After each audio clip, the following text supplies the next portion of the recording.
Bonjour, ici Stéphanie Lapointe et Catherine Brunet. Nous sommes toutes deux ambassadrices de l'UNICEF et nous désirons aujourd'hui vous parler de la campagne Halloween UNICEF. Au mois de mai dernier, je me suis rendue au Rwanda, en Afrique, et j'ai pu visiter les écoles que vous avez aidé à construire l'an dernier en participant à la campagne Halloween UNICEF.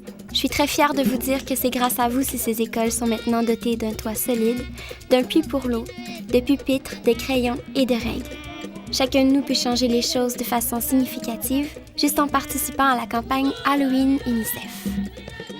L'an dernier, Stéphanie, j'ai rencontré des centaines de jeunes qui travaillaient activement à amasser des fonds pour le programme des écoles pour l'Afrique. C'est le projet de l'UNICEF qui vise à construire et à rénover des écoles, à fournir du matériel scolaire aux élèves et à former des enseignants en Afrique, plus précisément au Malawi et au Rwanda.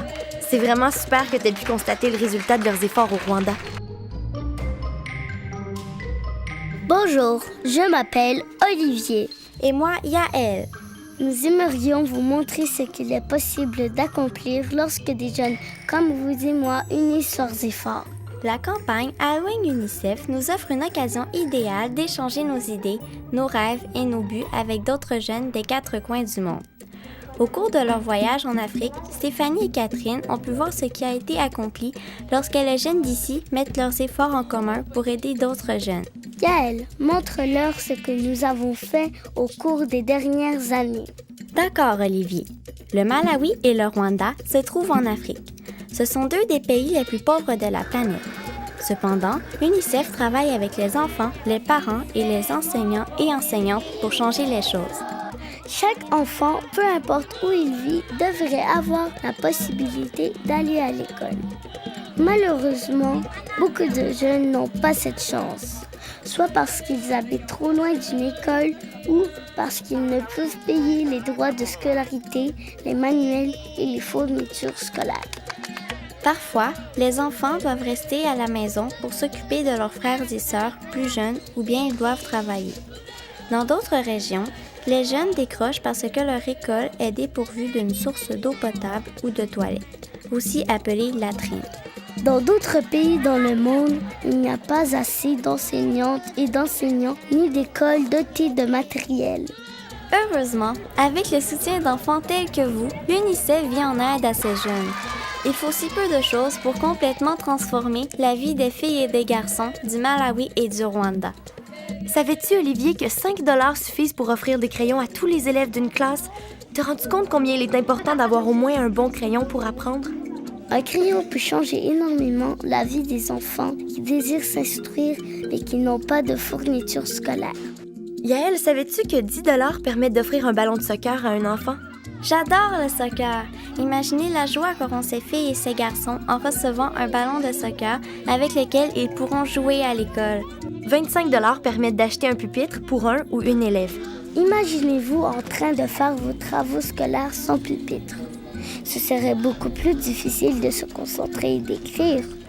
Un simple pupitre peut aider un enfant à obtenir de bons résultats scolaires. 250 $ procurent aux populations des zones touchées par une catastrophe naturelle ou par la guerre une trousse complète de matériel scolaire, c'est-à-dire une école en boîte. Lorsqu'une catastrophe naturelle ou une situation d'urgence survient quelque part, beaucoup d'enfants ne peuvent plus aller à l'école. L'école en boîte leur procure tout ce dont ils ont besoin pour apprendre, par exemple un tableau, des cahiers, des crayons et des règles. Et saviez-vous que 1 500 $ permettent d'installer des latrines dans une école? Il est essentiel d'avoir des toilettes propres, mais beaucoup d'écoles en Afrique n'en ont pas. L'installation de simples latrines protège la santé des enfants et favorise leur apprentissage scolaire. Une dernière question. Saviez-vous que 5 000 $ permettent d'installer un point d'eau potable pour une école dans un village? En Afrique, de nombreuses collectivités n'ont pas d'eau potable.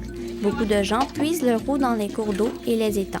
Cette eau n'est pas potable et peut les contaminer. Un point d'eau alimente une école en eau potable. Il y a tant de façons d'aider. Ces images ont été prises lors de mon voyage au Rwanda en mai 2008. J'ai pu visiter des écoles qui avaient été rénovées ou nouvellement construites par l'UNICEF. La structure était solide, il y avait des pupitres, un bon tableau, des cahiers, des toilettes et des puits, et l'enseignant était bien formé. Les filles et les garçons pouvaient jouer ensemble grâce au matériel fourni par l'UNICEF. Leur vie a complètement été transformée après la rénovation de leur école. Depuis 2005, grâce au programme des écoles pour l'Afrique, nous avons fait de grands progrès au Rwanda et au Malawi. Nous avons rénové 80 écoles, formé 3597 enseignantes et enseignants et doté de pupitres, de chaises et de systèmes d'approvisionnement en eau potable 274 écoles. Au Rwanda et au Malawi, plusieurs enfants doivent vivre sans leurs parents. Les jeunes comme Mukandia Senge, qui vit au Rwanda avec ses frères et sœurs, travaillent fort pour s'occuper d'eux-mêmes. Mukandia Senge n'a plus de mère ni de père, et sa grande sœur prend soin d'elle ainsi que de ses frères et sœurs. Ils vivent dans une petite maison modeste, mais c'est un endroit sécuritaire où ils peuvent dormir. Mukandia Senge est très heureuse car elle peut maintenant aller à l'école et jouer avec ses amis. J'ai rencontré plusieurs jeunes filles comme Mukandia Senge au Rwanda. Les jeunes de partout imaginent des moyens créatifs pour recueillir des fonds afin d'aider les enfants d'ailleurs. Vous pouvez aider, vous aussi, en recueillant des fonds qui serviront à offrir des crayons, un ballon de soccer ou un pupitre à un jeune en Afrique. Avec les autres élèves, vous pouvez mettre en commun les fonds que vous avez recueillis et contribuer à l'installation de latrines dans une école pour éviter aux jeunes de contracter des maladies. Vous pourriez même unir vos efforts pour aider à forer un point d'eau afin que tout le monde ait accès à de l'eau potable. Ce serait formidable! Cette année, à l'Halloween, les jeunes d'ici recueilleront des fonds pour soutenir les écoles de l'Afrique. C'est ça l'entraide. C'est vrai. Par exemple, l'an dernier à l'école, les collectifs à Sherbrooke, tout le monde a participé à un gigantesque bazar où étaient créées et vendues des décorations d'Halloween faites à partir de matériaux recyclés. Ils ont reçu des dons de plusieurs personnes qu'ils connaissaient et même de gens qu'ils ne connaissaient pas. L'an dernier, d'autres écoles ont aussi fait des spectacles de chorale, des marches pour l'eau ou des pièces de théâtre. Les enfants et leurs enseignants et enseignantes ont le pouvoir de changer les choses. À l'école Michel-Montcalm, en Estrie, les élèves ont défié le directeur adjoint de leur école de se déguiser en poulet à l'Halloween s'ils arrivaient à atteindre leur objectif de collecte de dons. C'est ce qu'on appelle le défi Oser l'Halloween.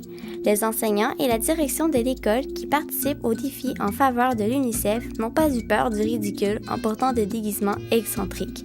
Nous pouvons tous changer les choses si nous le voulons. Si chacun d'entre nous participe à la campagne et recueille des fonds, le résultat peut être étonnant.